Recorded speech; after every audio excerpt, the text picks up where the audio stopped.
नमस्कार दोस्तों, मैं हूं आम्रपाली दुबे और मैं आजमगढ़ की सम्मानित जनता से एक विनम्र विनती करने आई हूं। 23 जून को आजमगढ़ लोकसभा में उपचुनाव है। मेरा आप सबसे ये निवेदन है कि अपने घरों से निकलें और अपना कीमती वोट कास्ट करें।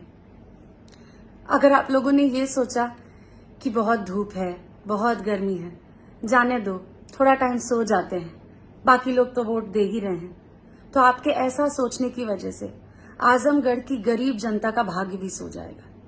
तो ये जिम्मेदारी आपकी है, महिलाओं की है। मैं आप लोगों से ये निवेदन करती हूँ कि अपने घर से निकलें, अपना वोट दें और आजमगढ़ की जनता को भयमुक्त और विकसित बनाएं।